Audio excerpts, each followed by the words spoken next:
अपने पति के त्यागने के दुख के भंवर से? हाँ, किंतु उन्होंने मुझे स्वेच्छा से नहीं त्यागा है। उन्हें बलपूर्वक विवश किया है मुझे त्यागने के लिए। मेरा पूरा परिवार छिन्न भिन्न कर दिया उन लोगों ने। बिखर गया है मेरा परिवार। पति से संबंध विच्छेद होने का दुख पर्वत से भी विशाल दुख बन गया है मेरे लिए। कुछ समझ में नहीं आ रहा है क्या करूं।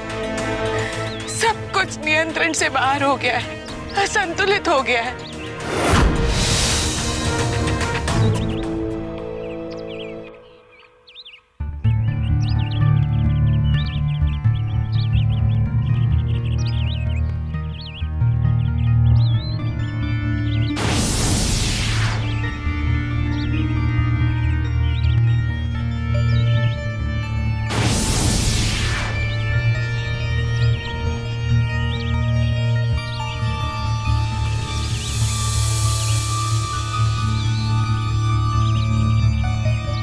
ये तो होना ही था पुत्री, क्योंकि तुम पर और तुम्हारे समस्त परिवार पर इस समय राहु की महादशा चल रही है। पुत्री, तुम्हें राहु की शांति के लिए उपचार करना होगा। किस प्रकार करूं? क्या करूं? बताइए बाबा, आप ही कुछ बताइए। चिंतित मत हो पुत्री, मैं राहु की शांति का ऐसा ठोस उपचार बताऊंगा कि राहु की क्रूरता एवं राहु की यातना तुमसे व तुम्हारे समस्त परिवार से समाप्त हो जाएगी सदैव के लिए।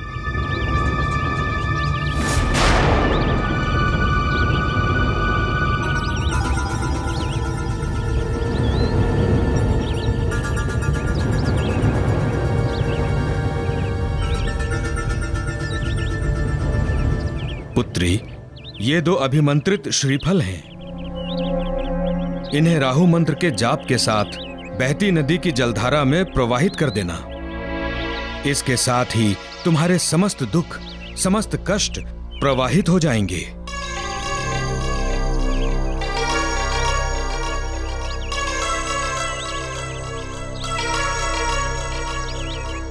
ये लो पुत्री।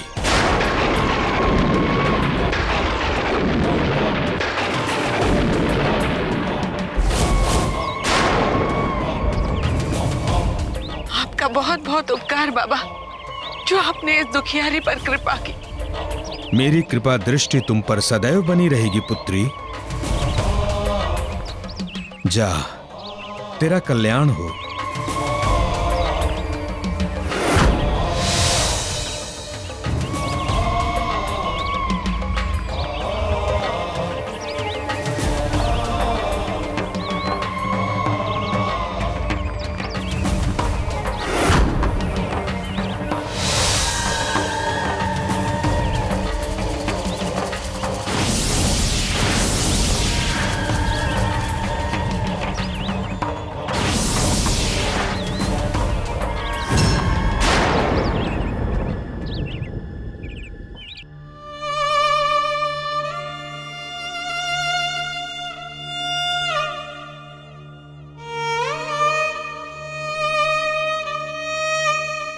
नेत्र से इतना नीर बहेगा तो प्रलय आ जाएगा, इसलिए अश्रुओं को पोंछ लो। निरर्थक बातों के लिए अश्रु को नहीं बहाना चाहिए बहन। मैंने भी क्या जीवन लेकर जन्म लिया है भैया, मेरे भाग्य में एक छोटा सा सुख भी नहीं। बहन, तुम्हारे भाग्य में समस्त सुख है। बोलो क्या चाहिए?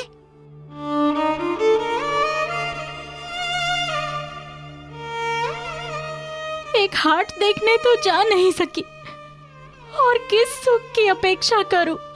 बस इतनी सी बात। तो तुम्हारा ये भाई कहता है कि तुम हाट देखने अवश्य जाओगी। वचन देता हूँ मैं तुम्हें।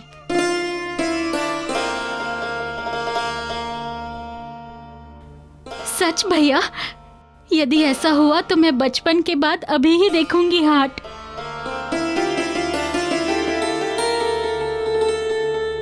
जब मेरी माँ जीवित थी तब लेकर गई थी मुझे हाट।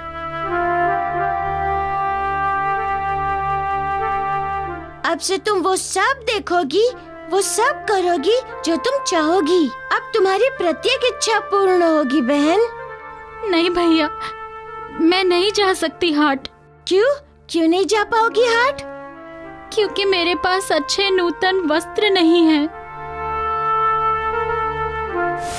ये वस्त्र आपकी इस बिटिया पर बहुत सुंदर लगेगा। हाँ। उस दिन उस व्यापारी ने एक वस्त्र दिखाया था, बहुत सुंदर था एवं मुझे पसंद भी था, किंतु माँ ने लिया नहीं। हाँ, तो कोई बात नहीं, तुम्हारे लिए तुम्हारा ये भाई लेकर आएगा वही वस्त्र। फिर तुम चलना उसी वस्त्र को पहनकर मेरे साथ हाट में। सच? हम जाएंगे हाट? कितना आनंद आएगा, नहीं भैया? हाँ, बहुत आनंद आएगा।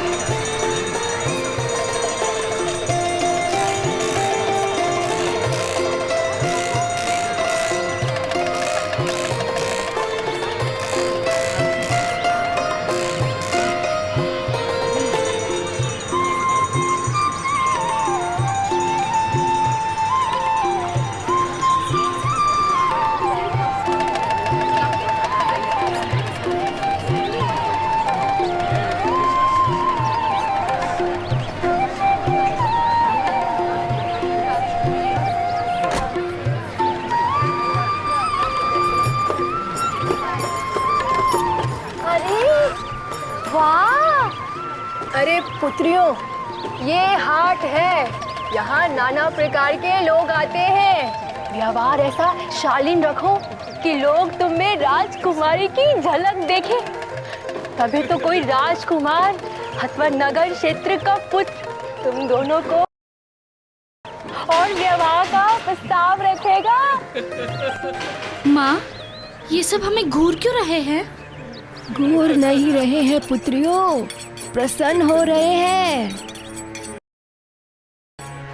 ये सब लोग हमको देखकर हंस।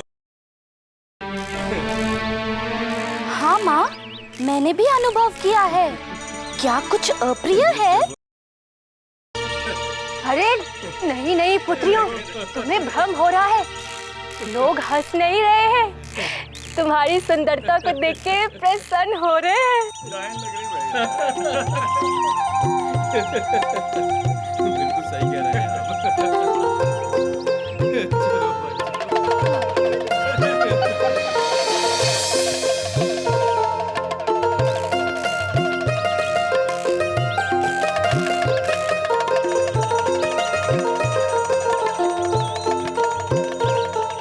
ये देखिए कंगन, ऐसे कलात्मक कंगन की जोड़ी आपको संपूर्ण हाट में नहीं मिलेगी।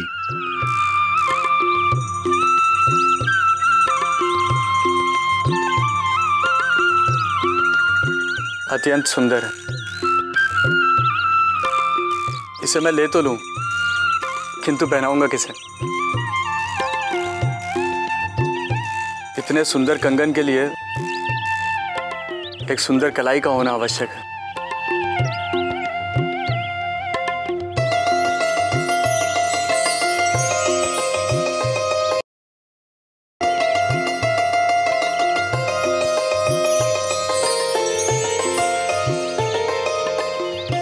सिद्धार्थ, वो देखो कितनी सुंदर बालाएं हैं। एक जोड़ा कंगन मैं भी ले लेता हूँ, हम दोनों एक एक को पहना देंगे।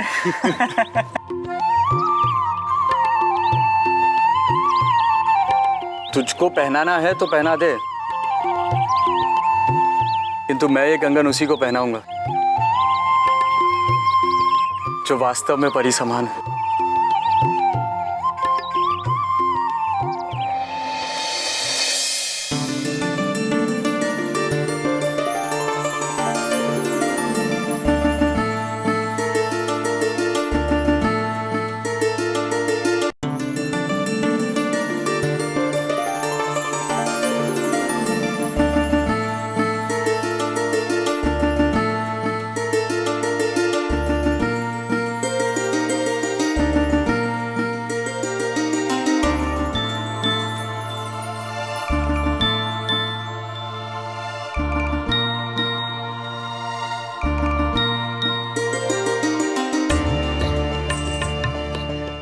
ऐसे निहार क्या रहे हो भैया?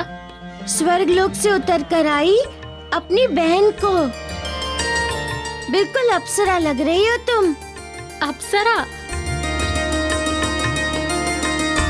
अप्सराओं को देखा है तुमने? हाँ, नहीं, मेरा अर्थ था कि अप्सराएं संभवतः इतनी ही सुंदर होती होंगी। चलो अब चलें।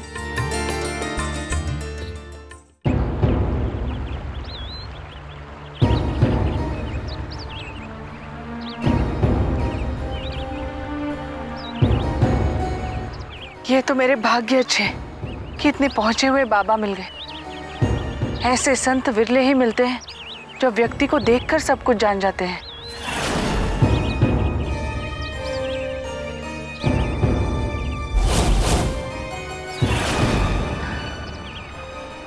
अब मुझे ये श्रीफल इस नदी में प्रवाहित कर देना चाहिए।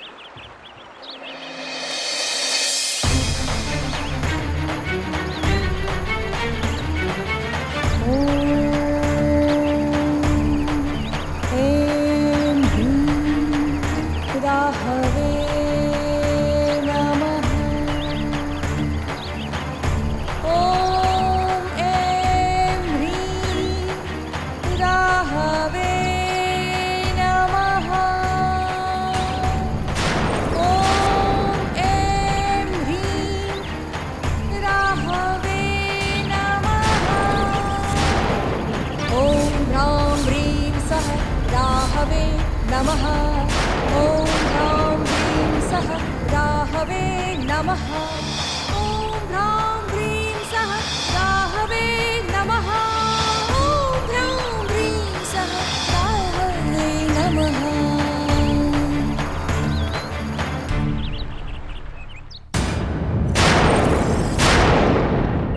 ए स्त्री, क्या तुमने राजा के 2 पुत्रों को इधर से जाते देखा? नहीं, मैंने किसी को नहीं देखा। तू किस दिशा से आ रही है? मैं तो पूर्व से आ रही हूँ। क्या उधर तुझे कोई राजकुमार नहीं दिखे? मैंने किसी को नहीं देखा। क्या बात है? आज प्रातःकाल से ही राजा के दोनों बालक पुत्र लुप्त हैं, न जाने कहाँ चले गए। हम उन्हीं को ढूंढ रहे हैं। दिख जाएं तो सूचित कर देना।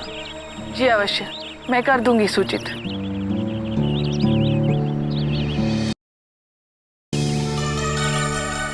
तेरे झोले में क्या है? इसमें तो अभिमंत्रित श्रीफल है। दिखाओ। हाँ हाँ, आपको विश्वास नहीं है तो आप देख लीजिए।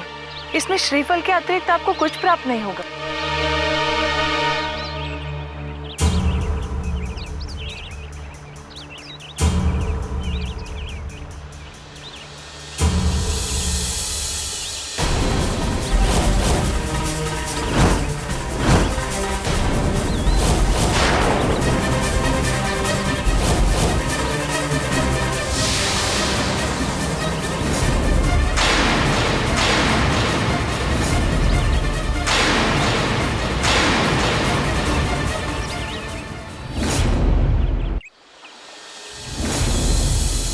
अरे, ये तो राजा के दोनों पुत्रों के कटे हुए शीश हैं।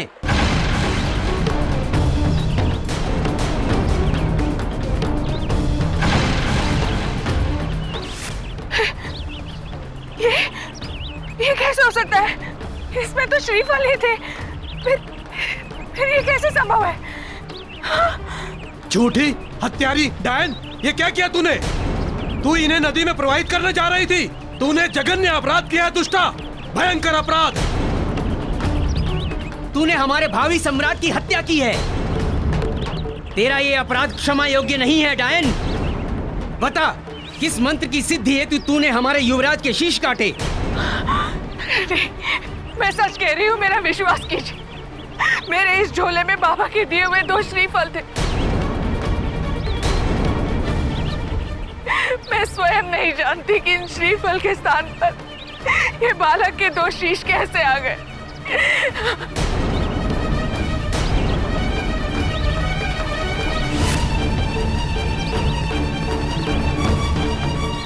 मैं तो इसे देखते ही समझ गया था कि ये बहुत पहुंची हुई डायन है। नहीं, ऐसा लांछन मत लगाइए मुझ पर। मैं डायन नहीं हूँ, मैं तो एक दुखियारी हूँ। और मेरे इस दुख को समाप्त करने के लिए एक सन्यासी ने मुझे 2 अभिमंत्रित श्रीफल दिए थे इस नदी में प्रवाहित करने हेतु, और बस वही करने के लिए मैं यहाँ बैठी थी। मेरा विश्वास कीजिए। तेरा सत्य अब यहाँ हमारे समक्ष नहीं, राज दरबार में कारागार में प्रकट होगा। मित्र, पकड़ लो इसे। नहीं, नहीं, मेरा विश्वास कीजिए, मैं निरपराध हूँ। मैंने नहीं किया है ये, मेरा विश्वास कीजिए।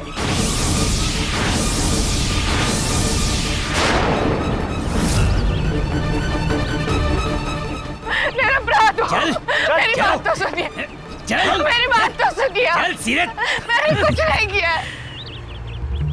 नहीं अंजना, नहीं। मेरी माया तुम्हें निर्दोष नहीं रहने देगी। एक ओर तो मैं प्रतिशोध की ज्वाला में जल रहा हूं, दूसरी ओर मैं अपनी मर्यादा की सीमा लांघ रहा हूं। मैं ये पहली बार मर्यादा का उल्लंघन कर रहा हूं। प्रतिशोध की भावना बहुत ही भयावह होती है। गरिमा, मर्यादा सब कुछ भंग कर देती है। इसीलिए तो मैं तुम्हारे एवं तुम्हारे पति के विरुद्ध माया की रचना रच रहा हूं। अंजना, जीवित शव बना दूंगा मैं तुम्हें, जीवित शव। मेरे चक्रव्यूह के चक्र से मुक्ति कठिन नहीं, असंभव है, असंभव।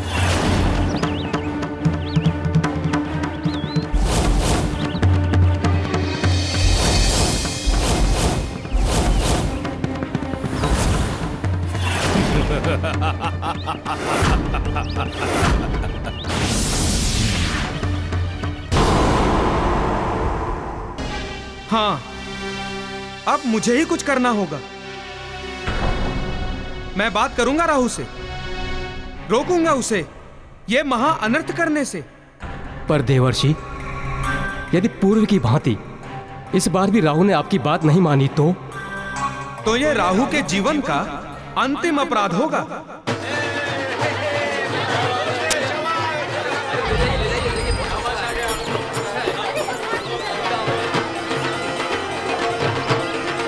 लो, पहुंच गए हम मेले में। जाओ और जाकर घूमो। भैया, क्या तुम नहीं आओगे?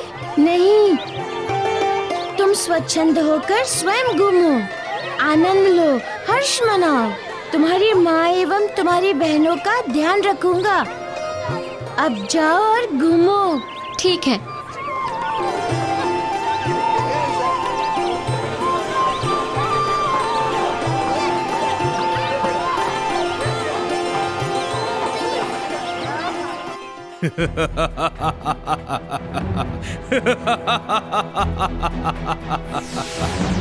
ठहरो राहु।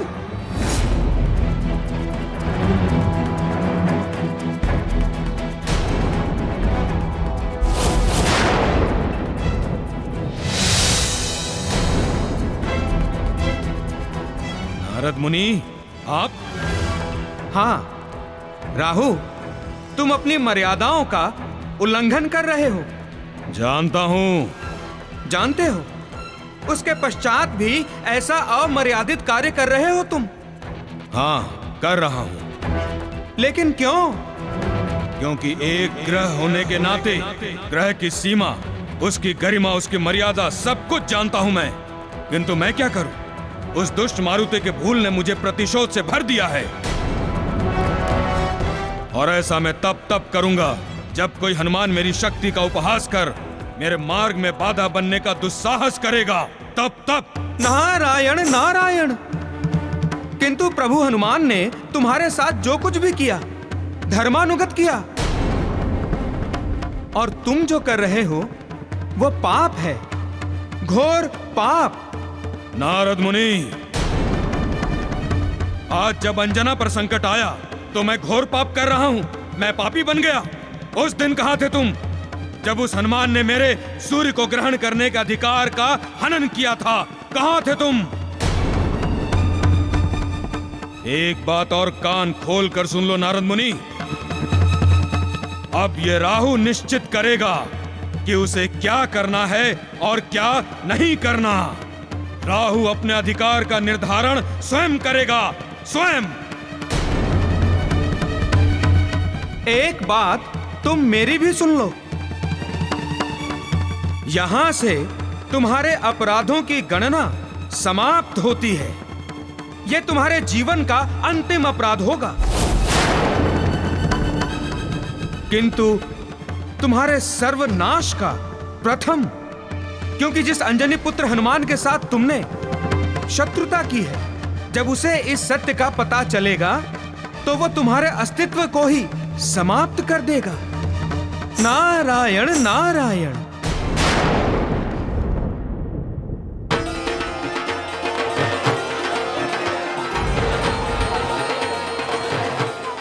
अरे नगर श्रेष्ठ जी, प्रणाम। प्रणाम। सिद्धेश्वरी जी आप? जी हाँ, मैं अपनी पुत्रियों को लेकर आई थी। आपका एक पुत्र भी था ना? अब तो वो नौजवान हो गया होगा। वो नहीं आया क्या मेले में? आया है ना। वो नीले वस्त्र में खड़ा है अपने मित्र के साथ।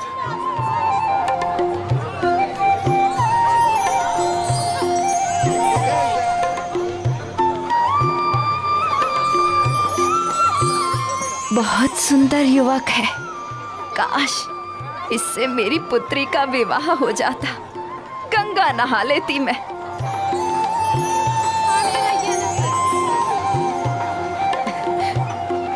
अभी आपने अपने पुत्र का विवाह नहीं किया है क्या? विवाह कराने की इच्छा है, किंतु उसे कोई कन्या पसंद ही नहीं आती। मेरी पुत्रियों का भी बस वही हाल है। कोई युवक उन्हें पसंद ही नहीं आता। यदि आप अनुमति दें तो क्या मिलवा दूं अपनी पुत्रियों को आपके पुत्र से?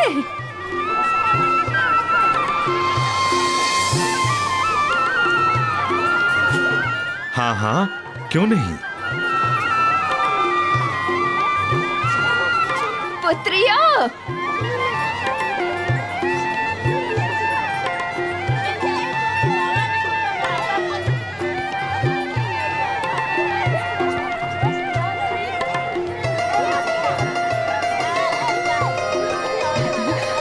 ये है मेरी राजकुमारियां।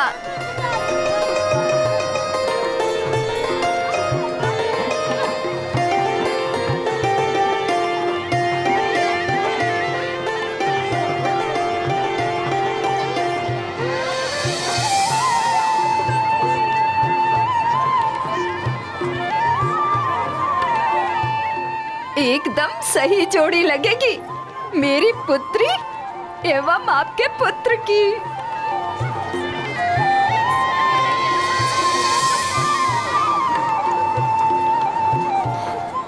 पुत्रियों, वो जो नीले वस्त्र में युवक है ना, वो नगर श्रेष्ठ जी का सुपुत्र है।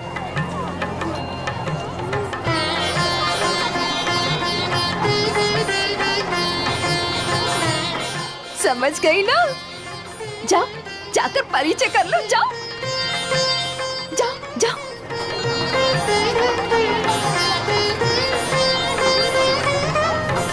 वाह काकी, यहाँ भी वही जा रही हो शुभ कार्य करने और मन में मलिन विचार। कैसे सिद्ध होगा मनोरथ काकी? वो भी उनका जिन्होंने सदा ममता को दुख दिया है।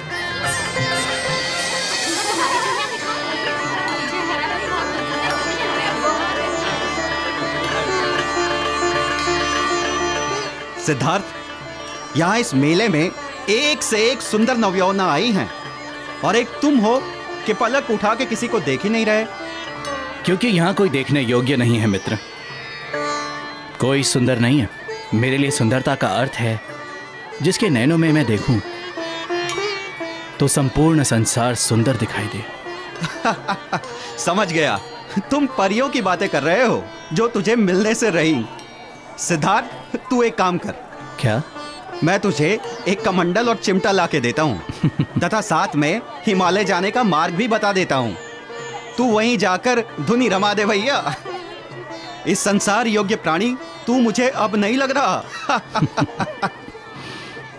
इस नेत्रहीन बूढ़ी माँ की सहायता करना मेरा धर्म है।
आइए काकी, चलिए मैं आपको बाहर तक पहुंचा देती हूँ।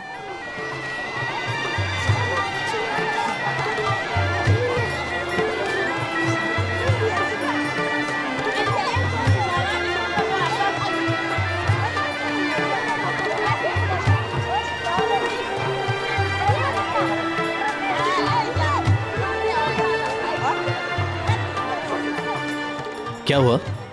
आपके पिताश्री ने हमें भेजा है। आप हमें पसंद हैं। हम दोनों बहुत ही सुंदर हैं और माँ ने कहा है कि हम दोनों में से किसी एक को पसंद कर लें।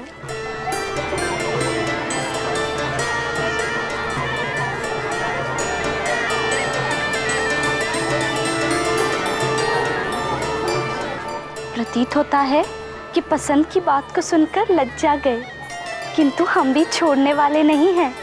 पकड़ लिया तो बस पकड़ लिया। अरे मारुति, तुम यहाँ क्या कर रहे हो? मैं तो घूमने आया हूँ। किंतु तुम दोनों इतनी शीघ्रता में कहाँ जा रही हो? अरे वो नगर श्रेष्ठ का पुत्र है ना। अरे कहाँ गया वो? उसे जहाँ जाना था वो चला गया। तुम दोनों मेरे साथ आओ। कहाँ? उधर एक भविष्य वक्ता है जो एकदम सच सच भविष्य बताता है। वो ये भी बता देगा कि तुम दोनों में से किसके साथ उस नगर श्रेष्ठ के पुत्र का विवाह होने वाला है। सच? बिल्कुल सच। तो चलो ना, शीघ्र चलो, हमें लेकर। मैं तुम दोनों को ममता बहन के भाग्य की बाधा नहीं बनने दूंगा। देखते जाओ मैं आगे आगे क्या करता हूँ। मुझे जाने दीजिए, मेरी बात तो सुनिए आप। मेरी बात तो सुनिए, मुझे जाने दीजिए। मुझ पर विश्वास कीजिए, विश्वास कीजिए मुझ पर। मैं अपने पुत्र मारुति की सौगंध खाकर कहती हूँ, मैंने आपकी राजकुमारों की हत्या नहीं की है। ये सब कैसे हुआ, मैं सच में अनभिज्ञ हूँ। जिसने अपने जीवन में एक कीर्तक की हत्या न की हो, वो दो बालकों की हत्या कैसे करेगी? आपको निश्चित ही कोई भ्रम हुआ है। मुझे मुक्त कर दीजिए, मुक्त कर दीजिए। मुझे राहु की शांति का उपचार करने जाना है। दया कीजिए मुझ पर। मैं घोर संकट में हूँ। दया कीजिए मुझ पर, दया कीजिए। चुप रहती है या लगाऊं कोड़े? तेरा दंड केवल मृत्यु दंड है पापिनी, केवल मृत्यु दंड। तेरा दंड केवल मृत्यु दंड है पापिनी, केवल मृत्यु दंड। मित्र, जाकर महाराज को यह दुखद समाचार दियाओ कि हमारे राजकुमारों के साथ अनहोनी हो गई है। वो जीवित नहीं हैं, दिवंगत हो चुके हैं। एक दुष्टा ने उनकी हत्या कर दी है। एक दुष्टा ने उनकी हत्या कर दी है।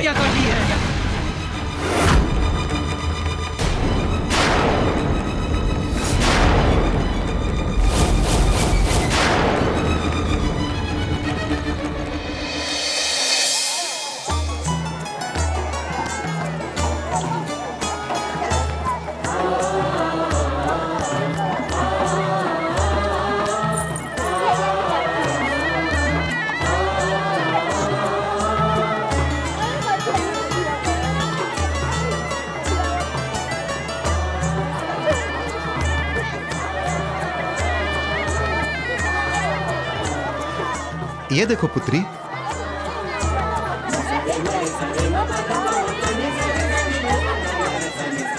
ये कंगन कितने सुंदर हैं। काश मैं इन्हें मोल ले पाती।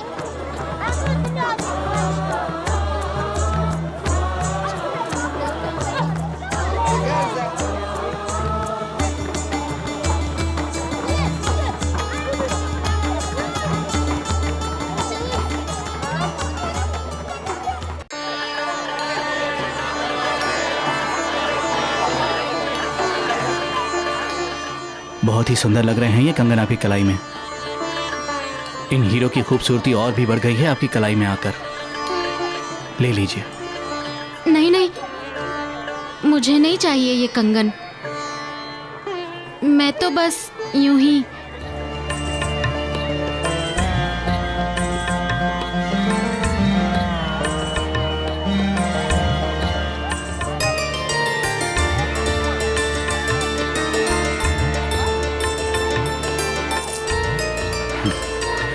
दीजिए।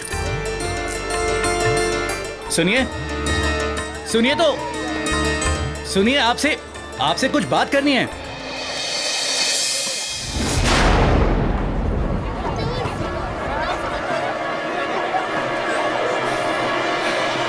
ये तो ममता है। ये यहाँ कैसे पहुँच गई?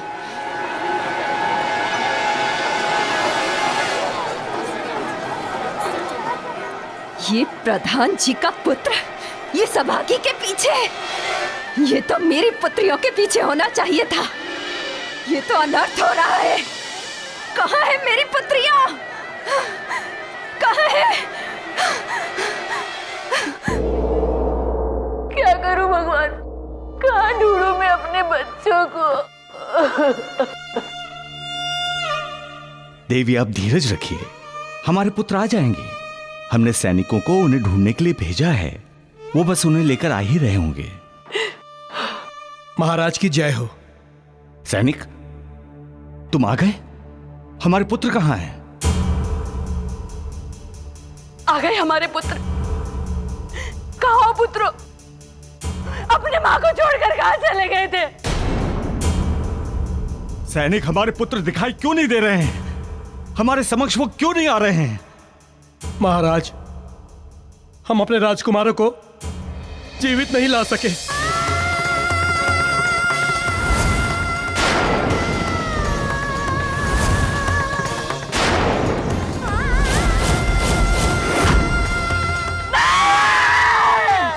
नहीं!